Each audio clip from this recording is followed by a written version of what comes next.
¿Qué tal, Pedro? Buen día. ¿Qué tal, Gustavo? Buenos días. No sé si me escuchan bien. Sí, sí, perfecto. ¿Que andamos medio mal de la Perfecto. voz? Sí, estoy un poco mal de la voz. Ah, bueno, el frío, hay que cuidarse mucho, ¿eh? Bueno, Pedro, a ver, ¿cuáles son las primeras consideraciones y respecto a esto que van a dejar flotando el dólar? ¿Puede haber una mayor devaluación? ¿Cómo se entiende esto que le piden mayor independencia al Banco Central? Bueno, a ver, acá hay diferentes aspectos, Sí, ¿no? En primer lugar, un acuerdo con el Fondo Monetario, por la suma que sea, no es una buena noticia, es una noticia desgraciada para el país, porque fundamentalmente, como bien mostrábamos recién con la columna, es volver al pasado. Yo recuerdo de chico que escuchaba Viudas e Hijas del Rock and Roll con claro. mis primos, que eran un poco más grandes, y es la vuelta al pasado, Sí, directamente, totalmente. porque el Fondo Monetario Internacional es la receta a la que acuden los gobiernos cuando sus planes económicos y sus políticas monetarias fracasan para llevar adelante un determinado modelo de país, que es el modelo de país que tienen en la cabeza los neoliberales en este momento y que tenían en la cabeza los liberales y conservadores en el pasado. Es un modelo de país donde el tipo de cambio tiene que estar flotando, es un modelo de país con bajos salarios, es un modelo de país sin ningún tipo de control al ingreso y salida de capitales, y lo que ha demostrado el gobierno durante estos 2 años y medio de gestión es que todas sus políticas fueron el fracaso, y por eso tuvo que acudir a un puente de plata, que es el acuerdo con el Fondo Monetario, para que a través de este acuerdo por 50.000 millones de dólares el gobierno pueda tener un cierto orden financiero en cuanto a algunos pagos que son una bomba que está a punto de estallar en la economía, como por ejemplo los vencimientos de De las las LEVAC, LEVACs, claro. de modo que esto le permita al gobierno poder pagar las LEVAC y llegar medianamente con un orden y una cierta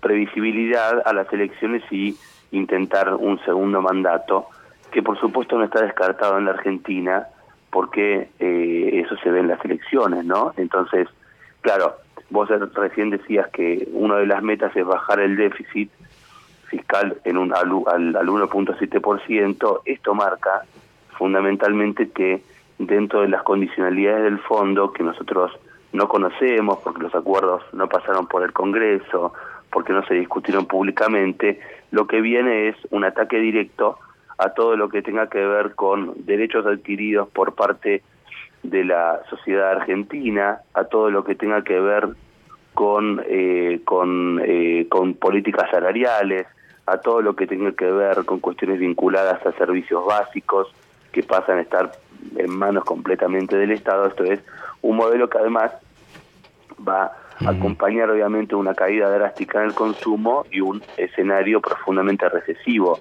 El caso griego es el ejemplo más claro. Grecia lleva desde el año 2010 8 años de una recesión continuada y 3 planes de Sí. salvataje Lo que del está Fondo pasando en Monetario. Jordania, Pedro, en este momento, Lo que está también. pasando en Jordania es exactamente lo mismo. Claro. Son políticas que están siendo implementadas para que los sectores minoritarios de la sociedad, los sectores poderosos, puedan ordenadamente sacar sus capitales y asegurar ciertas tasas de rentabilidad a cambio de la Ujú. pérdida de derechos. Si vas a México pasa lo mismo. Yo estuve en México hace pocas semanas, y en México un taxista me decía: nosotros no tenemos más sistema jubilatorio, nos volaron las jubilaciones de un plumazo. Entonces eso a los sectores que están en la periferia del mercado formal de trabajo les significa que tienen que salir a trabajar 24 horas del día para conseguir un manguito y llegar a fin de mes. El escenario tiene que ver con eso. Por eso no es una buena noticia, es una noticia realmente desgraciada, y que además marca un camino que para la Argentina va a ser muy doloroso desde el punto de vista del daño social que van a generar en el país para los próximos años. Sí. La Ahora, Argentina va a un escenario de profunda recesión. sí, sí, sí. Bueno, las propias, el lunes, estas encuestadoras que trabajan y que después toma el Banco Central, el mismo Banco Central, además de decir que 27% será el piso de inflación para este año, dijeron que los 2 próximos trimestres van a ser de recesión, lo están admitiendo. Ahora yo algo que usted dijo al pasar, yo anoche lo decía en la tele como el punto central, más allá de todo, yo creo que esto es una ayuda que el fondo le está haciendo a Macri a ver si puede lograr la reelección el año próximo. Decirle, miren, se les vino la crisis antes, no podemos dejar que este gobierno pierda porque nos representa, a ver si vuelve el populismo todavía a la Argentina. Entonces, tratan de auxiliarlo financieramente todo el año que viene. Sí, esto es exactamente así, es un auxilio financiero que además déjame recordarte que se da en un contexto de una oposición que está marcadamente dividida y sin capacidad de construir un liderazgo propio, porque en realidad acá el único actor relevante que le puede poner un freno a este acuerdo descabellado es el Congreso de la Nación, porque en la Constitución Nacional los asuntos de deuda externa los maneja el Congreso, y el Congreso hasta ahora no intervino porque no le dieron parte, no pudo opinar. Yo sé que se han elaborado informes en el Congreso para pedirle explicaciones al Poder Ejecutivo acerca de los términos de los acuerdos, y recuerdo también, quiero recordar que en el pasado, a lo largo de la historia del Fondo Monetario en la Argentina, siempre hubieron cláusulas secretas con el Fondo Monetario que el conjunto de la población no conoció. Por eso este acuerdo tiene que pasar necesariamente por el Congreso, a pesar de que muchos abogados van a decir, y muchos representantes del oficialismo, que la ley de administración financiera, esto es un tema muy técnico, exime al Poder Ejecutivo de ir al Congreso cuando la deuda la toma con un organismo internacional. Lo cierto es que esa es una modificación de los años 90 que no guarda ninguna justificación legal para autorizar al Ejecutivo a ir al Congreso. Por eso acá el actor relevante, me parece a mí, es el honorable Congreso de la Nación, que además va a tener que votar el presupuesto dentro de 2 meses, y ahí sí se va a ver la parte más aguda y más descabellada de todos estos acuerdos, porque en las proyecciones presupuestarias que va a tener que aprobar el Congreso se va a entender concretamente cómo buscan bajar el déficit. Por eso el Congreso tiene que frenar esto de alguna manera, porque no es legítimo ninguna deuda externa que el país tome si no pasa por el Congreso de la Nación. Pedro, ¿qué tal? David Cufré, buen día. ¿Qué tal, David? ¿Cómo estás? Muy bien. ¿Qué puede pasar con el dólar, digamos? Porque ayer el Banco Central dijo que retira esta oferta de 5.000 millones de dólares a 25 pesos en el mercado mayorista, que venía poniendo un techo a la cotización del dólar. ¿Imaginás que eso va a provocar que el dólar se dispare o que vaya aumentando más gradualmente? ¿El gobierno lo irá manejando para que aumente más gradualmente? Digamos, la pregunta te la divido en 2 partes. ¿Qué imaginás que puede pasar hoy y qué imaginás que puede pasar, digamos, en los próximas semanas y meses? Mira, yo creo 2 cosas. Primero, el Banco Central tiene puesto un offer de 500.000 millones en el mercado de cambios. Eso se levanta, dijo Sturzenegger. Eso se levanta de 50.000 millones. Perdón. No, de 5.000 millones. De 5.000 millones, perdóname. Por día. Esa oferta que tiene puesta el Banco Central en realidad está atada al encaje en dólares de los bancos, por lo tanto es plata de los ahorristas.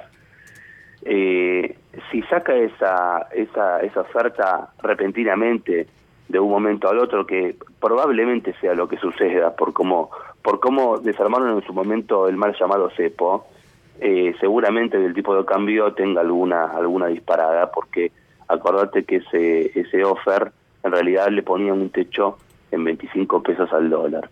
Si eso sale, seguramente vengan algunos compradores que están en el mercado de cambio y suban el precio del tipo de cambio.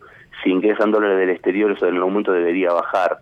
Hay que ver cómo funciona, pero lo cierto es que más allá de qué pase hoy, qué pase mañana de esa proyección, la política de tener un tipo de cambio completamente liberado en la Argentina es una muy mala señal, porque por un lado va a aumentar todos los compromisos de deuda externa que tenga el país con mercados de capitales y también con el Fondo Monetario, que recuerda, el Fondo Monetario va a haber que pagarle, no es una donación lo que el fondo hace un préstamo que va a haber que cancelar de aquí a 3 años, con lo cual la liberación del tipo de cambio va a incidir obviamente en toda la deuda que el país está tomando en dólares, y además va a incidir a nivel interno porque va a terminar impactando tanto en la inflación como en salarios. Sí. De modo que dejar el tipo de cambio liberado es de vuelta una señal de que la economía va hacia un efecto de empobrecimiento de la población y profundamente y un escenario profundamente recesivo. Ahí habrá que ver cómo se mueve el tipo de cambio porque depende también mucho de la demanda y de la oferta de dólares. Lo que yo no creo que sucede es que la Argentina, producto de que entran 50.000 millones de dólares, se desdolarice. Si uno va hoy a cualquier unidad económica, a cualquier emprendimiento, a cualquier familia que tenga un alquiler, está peleando contra el precio en dólares. Totalmente, claro. Esa situación que se estructurada en la Argentina y que se ha profundizado no va a variar porque venga un acuerdo con el Fondo Monetario, al revés, se va a profundizar mucho más. Y más con tipo de cambio libre. Está bien, gracias Pedro, gracias por este análisis, que tenga buen día. Favor. Un abrazo. Gracias a ustedes. Muy bien, Pedro Vizcay, ex director del Banco Central de la República Argentina, en un primer análisis para esta mañana. Ya volvemos, 7:18. Quédate, ya vuelve el Gato Silvestre en Radio 10.